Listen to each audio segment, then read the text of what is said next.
سوال ہمارا جواب ان کے ساتھ حاضر ہیں۔ درسقرآن.com نے یہ نیا پروگرام شروع کیا ہے۔ اس کا فارمیٹ یہ ہے کہ اس پروگرام میں ملک کے مشہور و معروف شخصیات جو دینی حوالے سے، سماجی حوالے سے، سیاسی حوالے سے یا کسی اور حوالے سے ہو، اس میں کسی کو بلایا کریں گے اور ہم ان کے تجربات سے استفادہ کریں گے۔ ناظرین و سامعین، آپ یہ پروگرام سننے اور دیکھنے کے بعد اگر آپ کے ذہن میں کسی قسم کا سوال آئے تو آپ کو چاہیے کہ آپ درسقرآن.com کے فیس بک پیج پر جا کر کمنٹس بار میں اپنا وہ سوال لکھیں جس کی طرف آپ رہنمائی چاہتے ہیں۔ اگر آپ کے سوال کا تعلق اجتماعی نوعیت کا ہوا تو اس کا جواب وہیں پر دے دیا جائے گا، اور اگر آپ کے سوال کا تعلق انفرادی مسئلے سے ہوا تو کوشش کی جائے گی کہ انفرادی طور پر دیا جائے۔ اب آتے ہیں ہم آج کے مہمان کی طرف۔ آج ہمارے جو مہمان ہیں حضرت مولانا زاہد الراشدی صاحب، وہ کسی تعارف کے محتاج نہیں ہیں، عالمی شہرت رکھتے ہیں، پاکستان میں ہر شخص ان کو جانتا ہے۔ درسقرآن.com پر متعدد بیانات بھی ہو چکے ہیں۔ تو ہم براہ راست حضرت سے مختلف سوالات کا سلسلہ شروع کرتے ہیں، انشاءاللہ آپ کو بہت کچھ سیکھنے کو ملے گا۔ حضرت، پہلا سوال آپ سے یہ ہے کہ اس وقت نوجوانوں کی ایک بڑی تعداد سیاست کی طرف آنا چاہتی ہے، سیاسی ورکر بننا چاہتی ہے، تو آپ کیا سمجھتے ہیں کہ آپ نے ایک طویل عرصہ عملی سیاست میں گزارا، پھر کیا وجہ بنی کہ آپ سیاست سے کنارہ کش ہو گئے؟ بسم اللہ الرحمن الرحیم۔ سب سے پہلے تو میں شکریہ ادا کروں گا درسقرآن.com کا کہ مجھے آج کی اس محفل میں گفتگو کا اور کچھ عرض کرنے کا موقع فراہم کیا۔ میں یہ عرض کرنا چاہوں گا کہ میں نے عملی سیاست کبھی بھی نہیں چھوڑی، آج بھی نہیں چھوڑی، صرف اس کا مورچہ بدلا ہے۔ میں 25 سال تقریباً ربع صدی حضرت مولانا مفتی محمود رحمۃ اللہ علیہ کے ساتھ، حضرت مولانا غلام احمد ہزاروی رحمۃ اللہ علیہ کے ساتھ، نوابزادہ نصر اللہ خان صاحب رحمۃ اللہ علیہ کے ساتھ، حضرت مولانا شاہ احمد درانی کے ساتھ، حضرت مولانا عبید الانور رحمۃ اللہ علیہ کے ساتھ تقریباً فرنٹ پہ جماعتی سیاست میں اور اتحادوں کی سیاست میں میں فرنٹ پہ رہا ہوں۔ اب پچھلی صف میں آ گیا ہوں، لیکن وہی کام کر رہا ہوں جو پچھلے نصف صدی سے کرتا آ رہا ہوں۔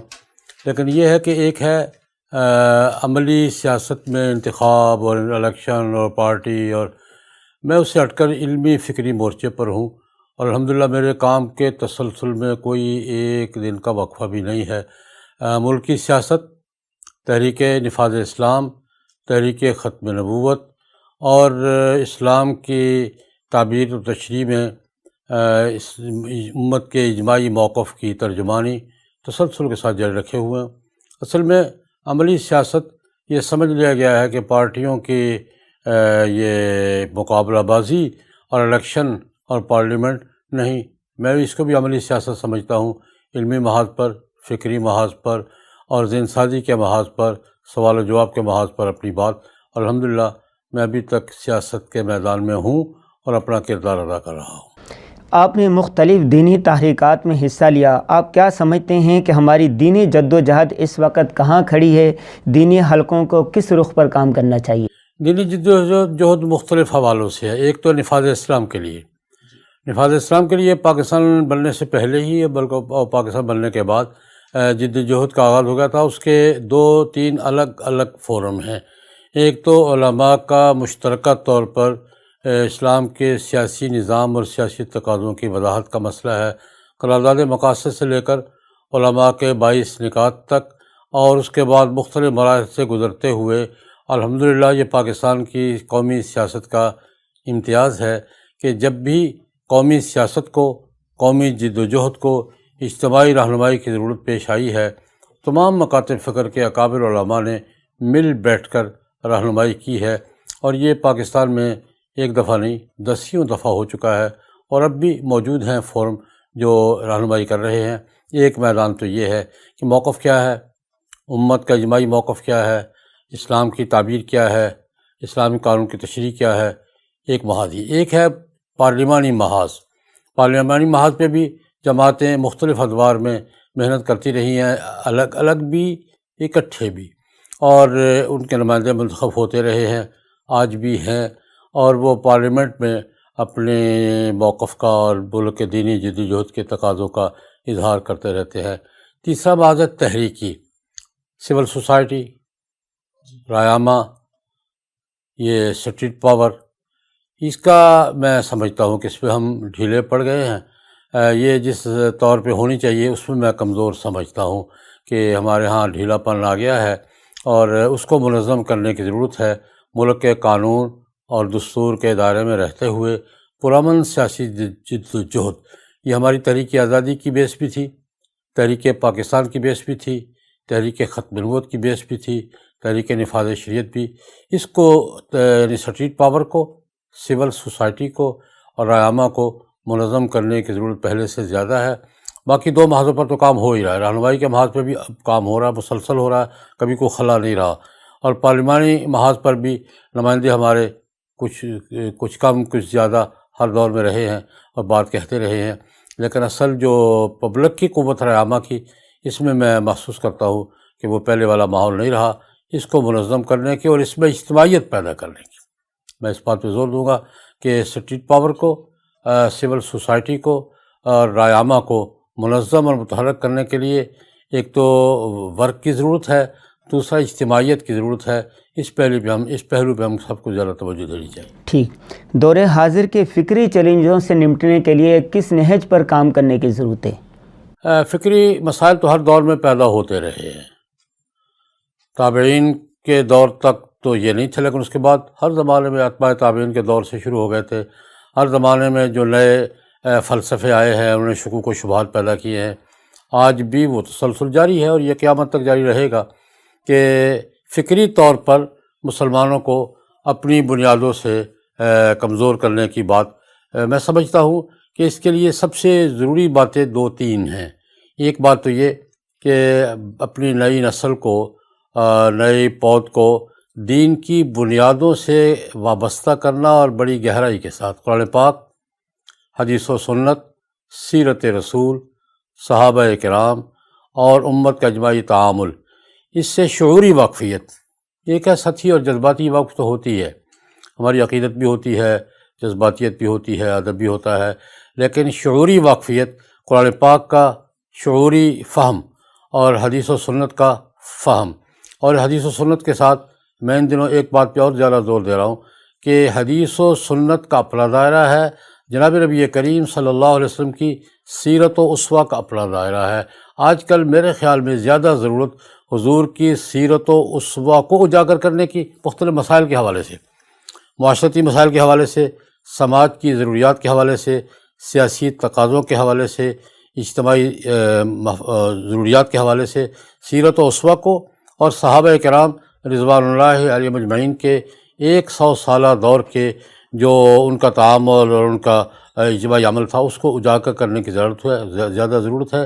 میرے خیال میں قرآن پاک، حدیث و سنت، سیرت و اسوہ رسول اور صحابہ کرام اور خلافت راشدہ کے ساتھ جتنی شعوری وابستگی زیادہ ہوگی، اتنا ہی جن کو ہم فکری فتنی کہتے ہیں ان کا زور ٹوٹتا چلا جائے گا۔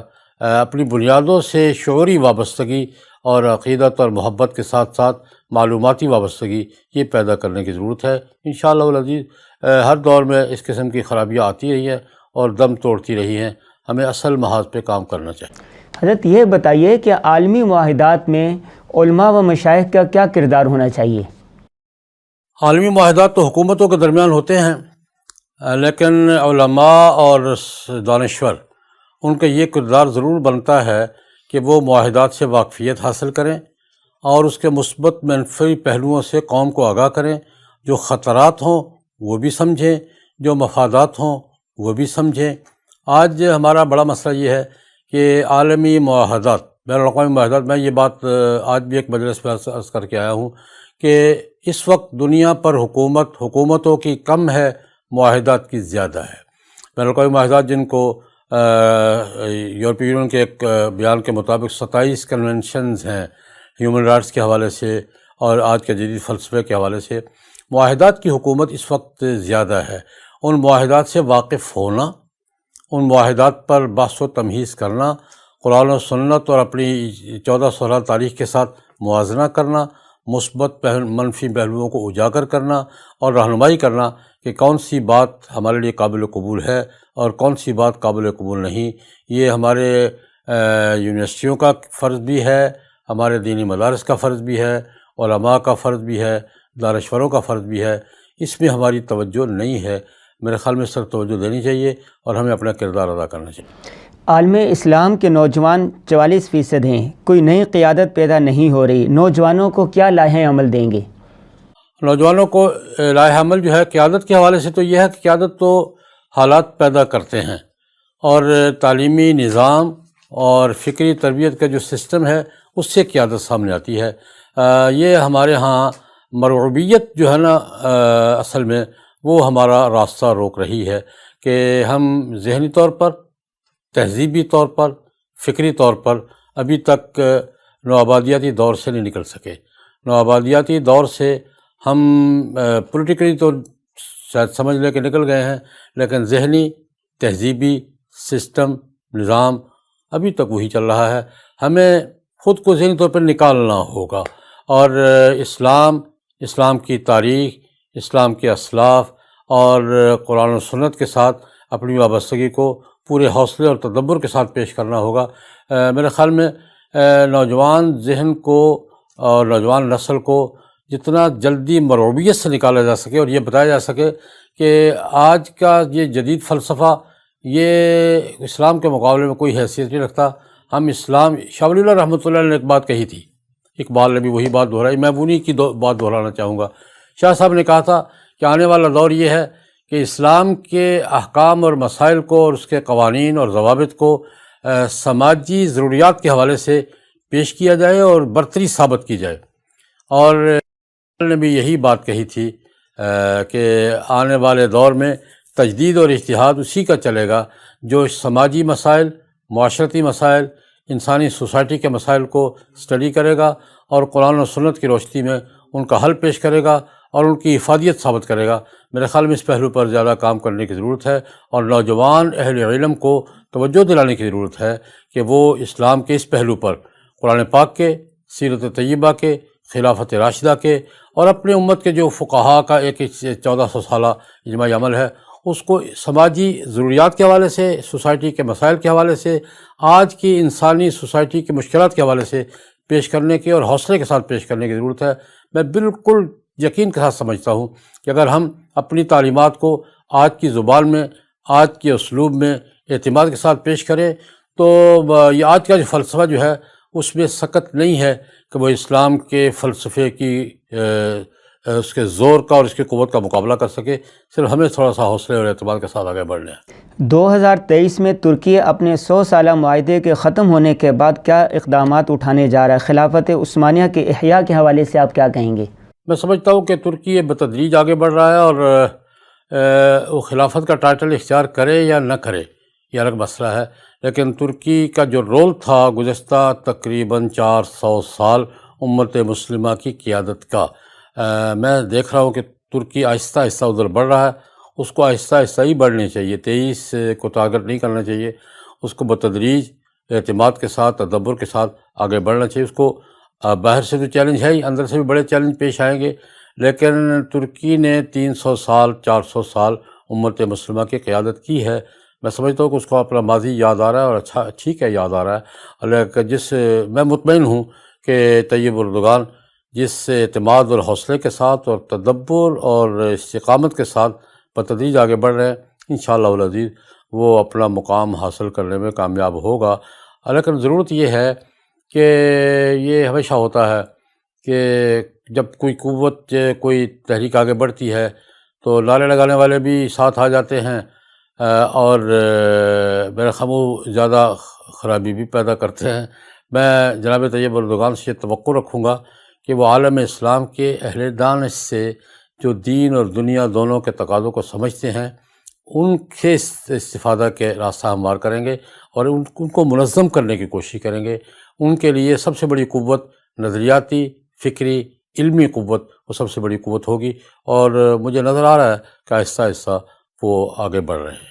سعودی عرب کی حکومت خود کو قدم بقدم سیکولر بنانے کی طرف جا رہی ہے، جبکہ وہ مرکز اسلام و مرج مسلمین ہیں۔ سعودی عرب اور حرمین شریفین کا مستقبل کیا دیکھتے ہیں؟ حرمین شریفین تو انشاءاللہ کوئی مسئلہ نہیں ہے، لیکن سعودی حکومت چونکہ دیکھے ہمیں حقائق کو نظر انداز نہیں کرنا چاہیے۔ معاہدات جس طرح ہم پابند ہیں بہت سے معاہدات کے، سعودی حکومت بھی بہت سے معاہدات کی پابند ہے، معاہدات موجود ہیں، ریکارڈ پر ہیں۔ تو ہمیں سعودی عرب کی حوصلہ افزائی کرنی چاہیے ایک اس حوالے سے بھی کہ وہ حرمین شریفین کے خادم، نگران، محافظ، ذمہ دار ہیں، اور سعودی حکومت کے استحکام پر حرمین شریفین کے تحفظ کا اسباب کی دنیا میں دار و مدار ہے، اور ہمیں رہنمائی بھی کرنی چاہیے، اور ان کو جو چیلنجز درپیش ہیں ہمیں ان کو حوصلہ دینا چاہیے، اور ان کے ساتھ فکر و دانش کا تعلق اہل فکر و دانش کا ہونا چاہیے تاکہ صحیح مشورہ دیا جا سکے۔ لیکن بہرحال ایک بھنور ہے، سعودی عرب مختلف حوالوں سے ایک بھنور میں پھنسا ہوا ہے۔ اس بھنور میں بنیادی کردار ان معاہدات کا ہے جنہوں نے پورے مڈل ایسٹ کو اور سعودی عرب کو جکڑ رکھا ہے۔ ان سے نکلنے کی کوئی صورت ہو سکے تو اس پہ سعودی عرب کی رہنمائی کرنی چاہیے، اس کو سپورٹ بھی کرنا چاہیے، اس کا ساتھ بھی دینا چاہیے۔ آپ کی نظر میں پاکستان کس بڑے بحران کا شکار ہونے جا رہا ہے؟ 3 وجہ ہے۔ نمبر 1، بعض پارٹیوں، سیاسی پارٹیوں اور فوج کے درمیان جاری سرد جنگ کی وجہ سے، یا IMF کے سامنے کشکول گدائی لے جانے کی وجہ سے، یا موجودہ حکومت کے سیکولر اقدامات کی وجہ سے؟ میں سمجھتا ہوں کہ پاکستان کے بارے میں ایک بات طے ہے، عالمی استعمار کہہ لیں یا ورلڈ اسٹیبلشمنٹ کہہ لیں یا انٹرنیشنل ماحول کہہ لیں، ایک بات طے ہے کہ وہ یہ سمجھتے ہیں کہ عالم اسلام کی سنجیدہ علمی فکری قیادت، سیاسی قیادت ترکی، پاکستان اور مصر کا تو معاملہ گڑبڑ کیا جا چکا ہے۔ ترکی حکمت عملی کے ساتھ خود کو بحرانوں سے بچا کر نکلنے کی کوشش کر رہا ہے، اور پاکستان کے بارے میں یہ طے ہے کہ اس کو ہر حالت میں ڈسٹرب رکھنا ہے۔ اس ڈسٹربیشن میں، پاکستان کو ڈسٹرب رکھنے میں اصل بنیادی پالیسی یہ ہے کہ پاکستان میں استحکام نہ ہو، پاکستان ڈسٹرب رہے۔ اس کو ڈسٹرب رکھنے کے لیے بھی کبھی کوئی لابی آگے آ جاتی ہے، کبھی کوئی لابی آگے جاتی ہے، جیسے تاش کے پتے کھیلے جاتے ہیں، کبھی کوئی پتہ کھیل لیا جاتا ہے، کبھی کوئی پتہ کھیل لیا جاتا ہے۔ میں یہ سمجھتا ہوں کہ پاکستان میں نظریاتی شعور، سیاسی شعور اور اپنے ماضی کے ساتھ وابستگی، اس کو اجاگر کرنے کی اور مروبیت سے نکالنے کی ضرورت ہے۔ پاکستان کو ڈسٹرب رکھنے کے لیے اس کا مفاد ہے کہ پاکستان ڈسٹرب رہے گا تو مستقبل میں اپنے رول ادا نہیں کر سکے گا۔ تو پاکستان کو ڈسٹربیشن سے بچانے کے لیے، استحکام فراہم کرنے کے لیے دینی قوتوں کو، علمی قوتوں کو، جامعات کو، دینی مدارس کو آگے بڑھنا چاہیے اور اپنا کردار ادا کرنا چاہیے۔ گزشتہ انتخابات میں مذہبی سیاسی جماعتوں کو شکست فاش کا سامنا کرنا پڑا۔ آپ اس بارے میں کیا کہیں گے کہ وہ کیا وجوہات ہیں؟ میں تو اس کو شکست فاش نہیں کہتا، جتنی سیٹیں پچھلی دفعہ تھی اب بھی تقریباً اتنی ہی ہیں، بلکہ وہاں جو بڑی مذہبی جماعت ہے جمیعت علماء اسلام، اس کی سیٹیں اس دفعہ پچھلی دفعہ سے زیادہ ہیں۔ صرف یہ کہ ان کے قائد مولانا فضل الرحمان الیکشن ہارے ہیں، یہ پہلے بھی ہارے ہیں۔ اس سیٹ پر مولانا مفتی محمود، اس کو مسئلہ بنانے کی ضرورت میرے خیال میں نہیں تھی، نہ ٹینشن لینے کی ضرورت ہے۔ میں سمجھتا ہوں کہ مذہبی جماعتیں اگر 1 سال پہلے، مجھے شکایت ہے متحدہ مجلس عمل سے کہ وہ بہت دیر سے میدان میں آئے ہیں، اگر وہ پلاننگ کرتے، اس کے لیے ہوم ورک کرتے تو زیادہ بہتر پوزیشن حاصل کر سکتے تھے۔ میں نے اگر وہ جو متوقع کامیابی تھی وہ حاصل نہیں کر سکے تو اس میں ان کی اپنی صحیح ٹائمنگ کا انتخاب نہیں کر سکے، ہوم ورک نہیں کر سکے، پلاننگ نہیں کر سکے، اس کا دخل ہے۔ میرے خیال میں قوم کی طرف سے کوئی ایسی بات نہیں ہے۔ اگر یہ بر وقت آتے، صحیح پلاننگ کے ساتھ آتے، حکمت عملی کے ساتھ آتے تو ان کو بہتر نتائج ملنے تھے۔ اب بھی میں اس نتائج کو نارمل نتائج سمجھتا ہوں، ایسی بات نہیں ہے کہ شکست فاش کے لفظ سے مجھے اختلاف ہے۔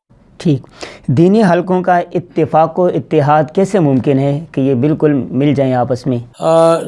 دیکھیں، اتحاد تو ممکن نہیں ہے، لیکن اشتراک عمل ہمیشہ رہا ہے، آج بھی ہے، کل بھی رہے گا۔ اشتراک عمل ہی قابل عمل ہوتا ہے، ایک دوسرے میں مدغم ہونے والی بات تو ممکن نہیں ہے، مسالک کے اعتبار سے بھی، پارٹیوں کے اعتبار سے بھی، سیاسی افکار کے اعتبار سے بھی۔ اگر یہ اپنے آپ کو جس طرح ہمیشہ ہر دور میں رہنمائی کے لیے بھی متحد ہوتے ہیں، لیکن ایک مجھے شکایت ہے کہ جب ہمیں دباؤ بڑھتا ہے تو ہم متحد ہوتے ہیں، دباؤ کم ہوتا ہے تو ہم بکھر جاتے ہیں۔ میں ہمیشہ جب بھی اجتماعی کوئی کام ہوتا ہے میں شکایت کرتا ہوں کہ بھئی متحد ہونا کوئی مسئلہ نہیں ہے، متحد رہنا مسئلہ ہے۔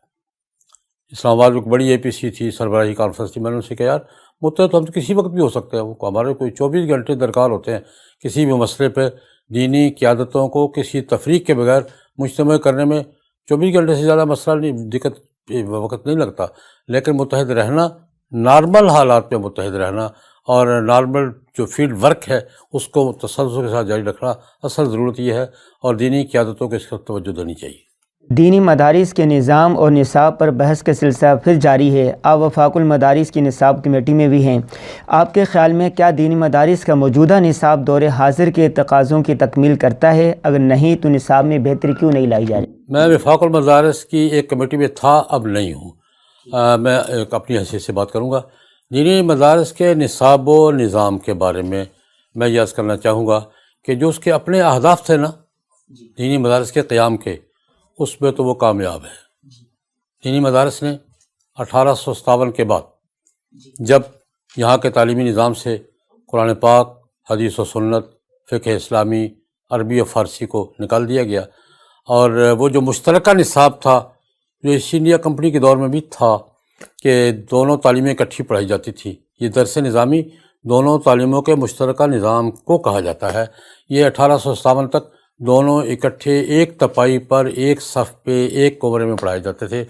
اس کی تقسیم کیا انگریز نے، یہ ہمارے کھاتے میں خام ڈال دیا جاتا ہے۔ انگریزوں نے تفریق کی کہ 1857 کے بعد جو نظام تعلیم ترتیب دیا اس میں قرآن پاک بھی نکال دیا، حدیث بھی نکال دی، عربی نکال دی، فارسی نکال دی، اور بطور خاص چونکہ عربی ہمارا ذریعہ تعلیم تھا اور ہمارا علمی زبان تھی۔ آپ کو ایک بات پہ غور کرنا چاہیے کہ اس کے بعد جتنے مدرسے بڑے ہیں نا، مدرسوں کا ابتدائی نام مدرسہ عربیہ ہوتا تھا، مدرسہ عربیہ، جامعہ عربیہ۔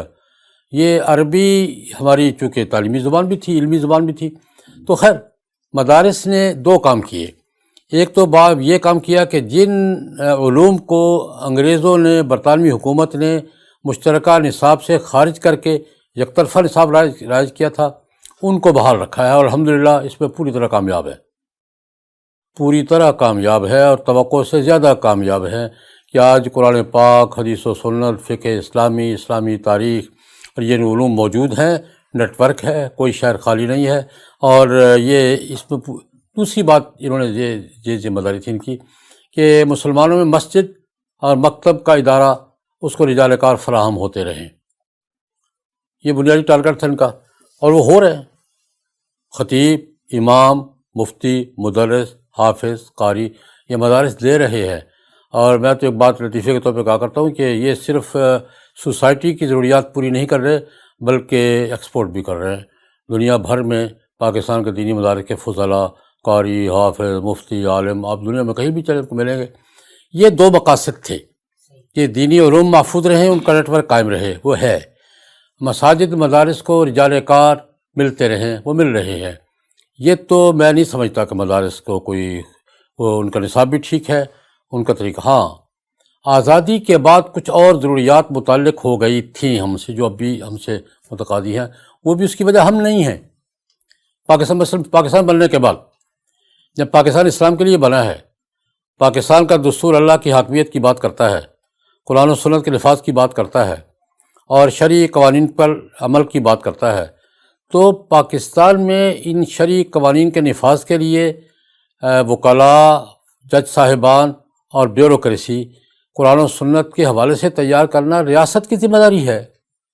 ریاست کے تعلیمی اداروں کی ذمہ داری ہے کہ وہ جج فراہم کریں جو قرآن و سنت جانتے ہوں، وکلاء فراہم کریں جو قرآن و سنت کی بات کر سکے، بیوروکریٹ فراہم کریں جو خلافت راشدہ اور اسلامی تعلیمات کی روشنی میں ملک کا نظام چلا سکے، سیاستدان فراہم کریں جو سیاست کے مروج بھی سمجھتے ہو، اسلام کے تقاضوں بھی۔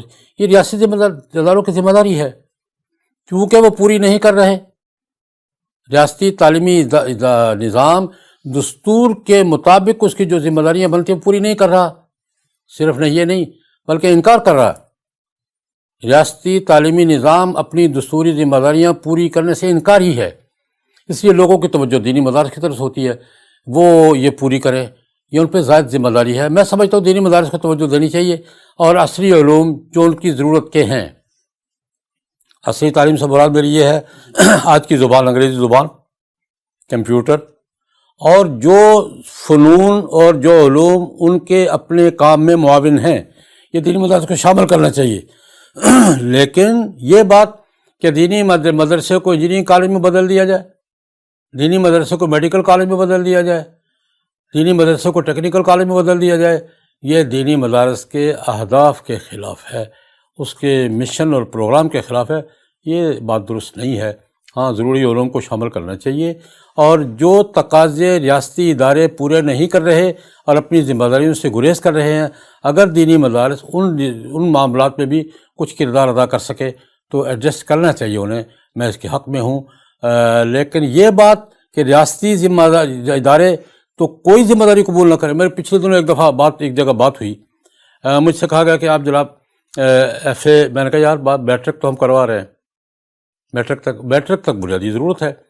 اس سے آگے اسپیشلائزیشن ہے، کوئی سائنس کی طرف جاتا ہے، کوئی ٹیکنالوجی کی طرف جاتا ہے، کوئی میڈیکل کی طرف جاتا ہے، اور کوئی دین کی طرف آ جاتا ہے. بات زیادہ بڑی تو میں نے کہا یار بات سنو، انصاف کی بات کرو. ہم تو میٹرک کروا رہے ہیں، ایف اے سے بھی انکار نہیں ہے، لیکن آپ لوگ ریاستی تعلیمی نظام میں اسکول اور کالج میں قرآن پاک ناظرہ پڑھانے کی ذمہ داری بھی قبول کر رہے ہیں. آپ تو قرآن پاک ناظرہ کی ذمہ داری قبول نہیں کر رہے. میٹرک تک آپ کو ترجمہ قرآن پاک پڑھانا چاہیے، آپ کی ذمہ داری قبول نہیں کر رہے. آپ کا دستور آپ کو عربی زبان کے تحفظ و فروغ کی ہدایت کرتا ہے، آپ قبول نہیں کر رہے. آپ تو قرآن پاک ناظرہ پڑھانے کے لیے تیار نہیں ہے، اور مجھے کہہ رہے ہیں میں ایف اے بھی پڑھاؤں. کوئی انصاف کی بات کرو یار، کوئی انصاف کی بات کرو.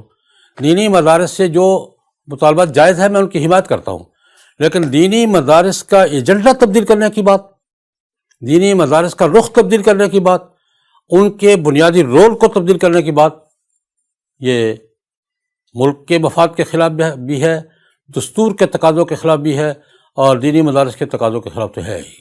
حضرت اس وقت اکثر مدارس مالی مسائل کا شکار ہیں. اس مالی بحران سے کیسے نکلا جا سکتا ہے؟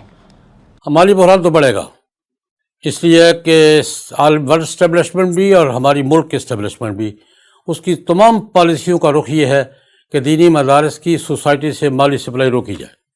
کبھی کھالوں کے حوالے سے، کبھی کسی حوالے سے.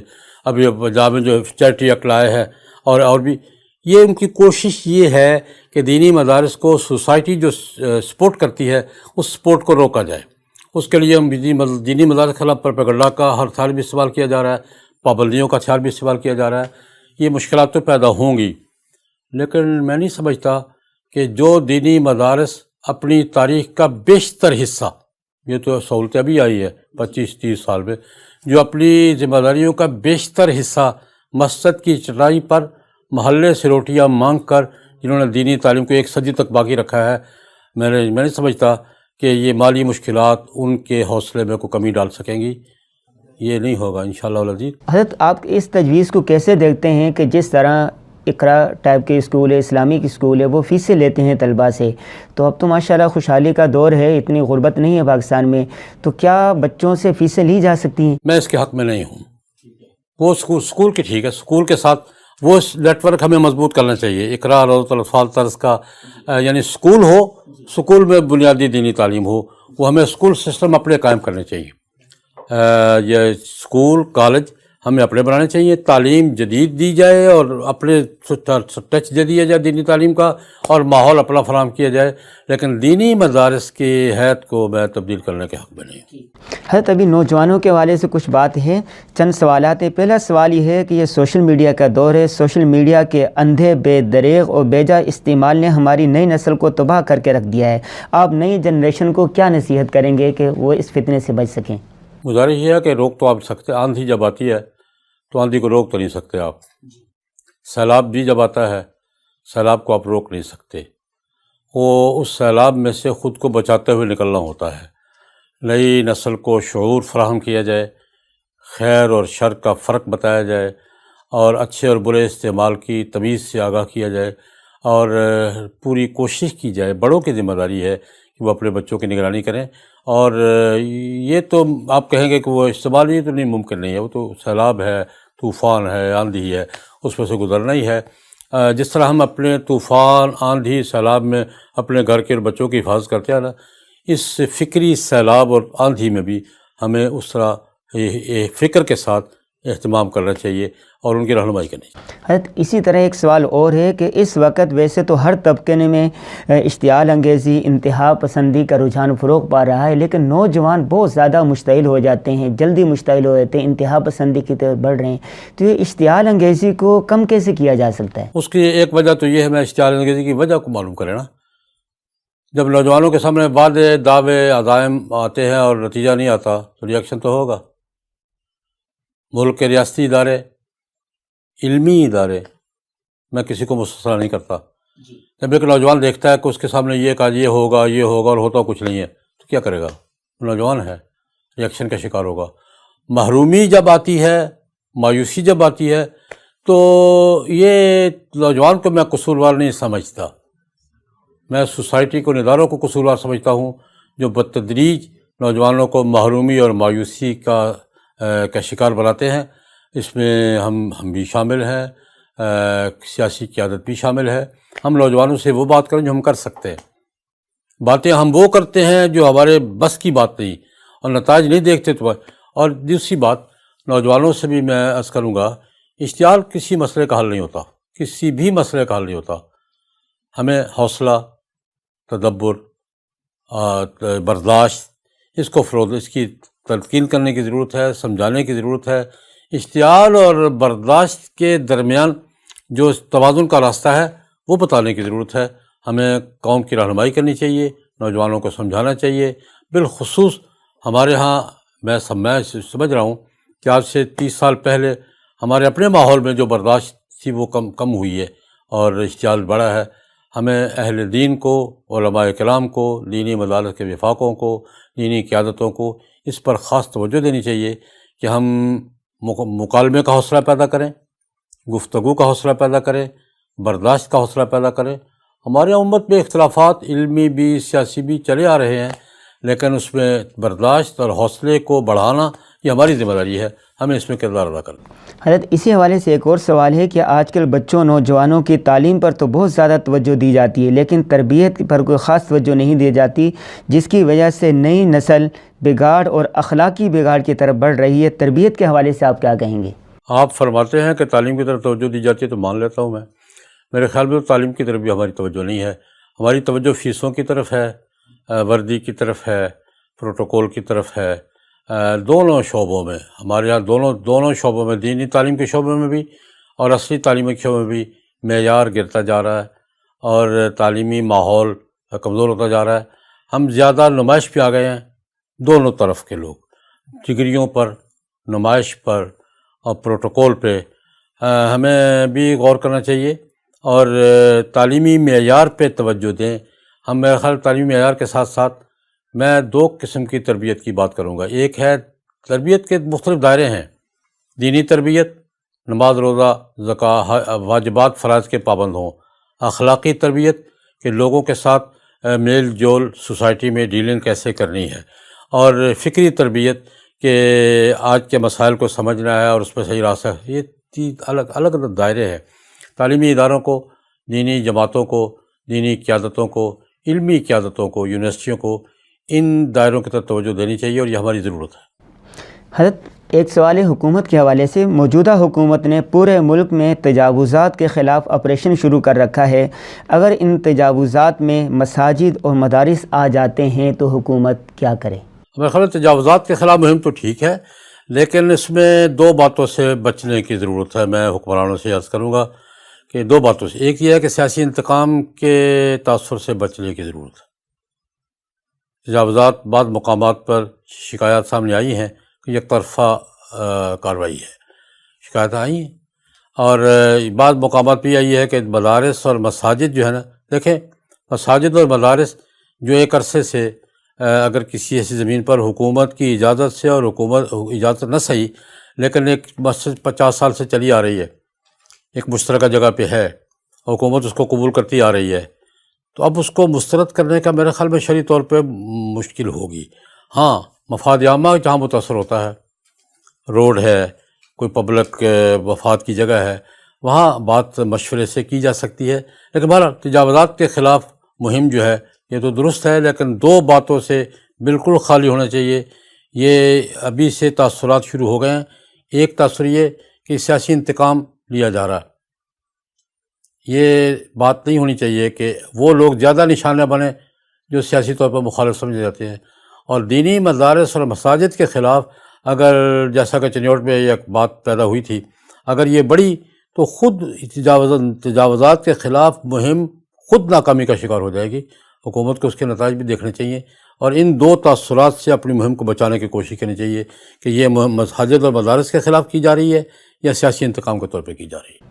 حضرت، آپ نے کئی حکومتیں بنتے اور ختم ہوتی دیکھی ہیں، پاکستان میں نو منتخب حکومت کو کیا نصیحت کریں گے؟ جو انہوں نے، میں سمجھتا ہوں کہ وہ جس دلدل میں پھنسے ہوئے ہیں ان کو اپنے وعدوں کا پاس کرنا چاہیے اور بتدریج آگے بڑھنا چاہیے۔ پچھلے دنوں میں نے عمران خان صاحب سے ایک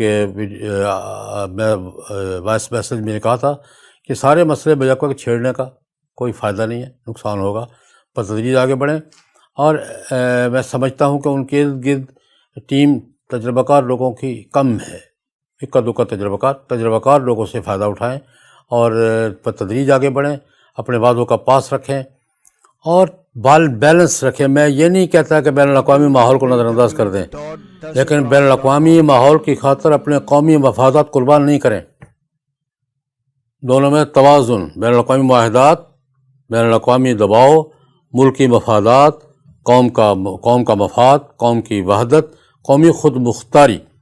میں سب سے زیادہ زور اس بات کو دوں گا، قومی خود مختاری، قومی مفادات اور بین الاقوامی معاہدات کے درمیان بڑی حوصلہ مندی کے ساتھ توازن قائم کرنے کی ضرورت ہے۔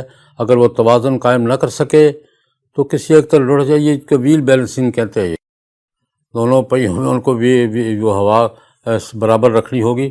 اگر کسی ایک طرف پہیا ڈھیلا پڑ گیا، گاڑی لڑک جائے گی۔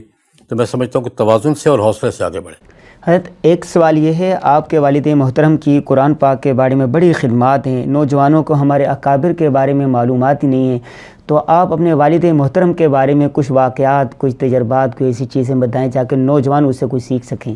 وہ 2-3 باتوں کی بڑی تلقین کیا کرتے تھے، میں زیادہ باتوں نہیں کر سکتا۔ وہ تو ایک تو اپنے شاگردوں کو جہاں بھی ان کا کوئی شاگرد ہوتا پوچھتے تو وہ درس قرآن پاک کی سختی سے تلقین کرتے تھے کہ درس کا اہتمام، جہاں مسجد میں یا کسی ادارے میں کام کر رہے ہو تو روزانہ کسی ایک نماز کے بعد قرآن پاک کے درس کا اہتمام کریں، یہ ان کی خاص تلقین ہوا کرتی تھی۔ اور وہ ایک توجہ دلاتے تھے ایک ضرورت کی طرف کہ نئے تعلیم یافتہ مثلاً کالج کے نوجوان ہیں، اسکول کے نوجوان ہیں، ان کے لیے ہلکی پھلکی عربی گرامر کے ساتھ قرآن پاک کے ترجمہ کی کلاس ہے، اس کی تلقین بھی کرتے تھے، حوصلہ افزائی بھی کرتے تھے اور پوچھتے تھے شاگردوں کو کہ تم کر رہے ہو۔ جو شاگرد کے بارے میں یہ پتہ چلتا یہ ترجمہ کلاس شروع کی ہوئی ہے، اس نے عربی گرامر کی کلاس پڑھا رہا ہے، کالج کے نوجوانوں کو، یونیورسٹی کے نوجوانوں کو، محلے کے ملازمین کو بڑے خوش ہوتے تھے، اور یہ ان کی خاص تلقین ہوتی تھی۔ اور وہ یہ کہا کرتے تھے قرآن پاک کے ساتھ شعوری تعلق اور جناب نبی کریم صلی اللہ علیہ وسلم کی سنت و حدیث کے ساتھ شعوری تعلق اگر قائم کر دو گے نوجوان کا تو کوئی اس کو گمراہ نہیں کر سکے۔ حضرت، آخری سوال یہ ہے کہ یہ سوشل میڈیا کا دور ہے، درسقرآن.com نے سب سے پہلے اس پر ایک پلیٹ فارم فراہم کیا پورے پاکستان کے مذہبی لوگوں کو، دینی شخصیات کو، علماء کرام کو۔ آپ درسقرآن.com کی خدمات کو کس حوالے سے دیکھتے ہیں؟ میں اس کو بہت مفید، ایک اچھی بنیاد فراہم کر دی ہے، ایک اچھا راستہ فراہم کیا ہے، اور بڑے تسلسل کے ساتھ میں سمجھتا ہوں کہ ہمارے بڑے اچھے دوست بھائی تھے مولانا اسلم شیخو پوری، ان کی محنت اور ان کی کارکردگی میرے سامنے ہے۔ ہمارے ساتھی بھی تھے، ہمارے دوست بھی تھے، اور پھر ہمارے شفیق اجمل صاحب ہمارے بھائی ہیں، دوست ہیں، بڑی محنت سے کام کر رہے ہیں۔ میں ان کے لیے دعاگو بھی رہتا ہوں، وقتاً فوقتاً ہلکا پھلکا میں بھی شریک ہو جایا کرتا ہوں، اور یہ بڑی اچھی کام ہے۔ اس کام کو فالو کرنے کی ضرورت ہے اور اس کو زیادہ سے زیادہ بڑھانے کی، اس سے استفادہ کرنے کی ضرورت ہے۔ حضرت، آپ کا بہت بہت شکریہ ناظرین و سامعین، آج ہمارے ساتھ موجود تھے مفکر اسلام حضرت مولانا زاہد الراشد صاحب۔ حضرت نے حکومت سے لے کر نوجوانوں تک ہر طبقے کے لیے رہنمائی فراہم کی ہے اور ایسی باتیں کی ہیں کہ اگر اس پر عمل کر لیا جائے کہ ہر طبقے کی مشکلات کم ہو سکتی ہیں۔ اسی کے ساتھ ہمیں اجازت دیجیے۔ السلام علیکم ورحمۃ اللہ وبرکاتہ۔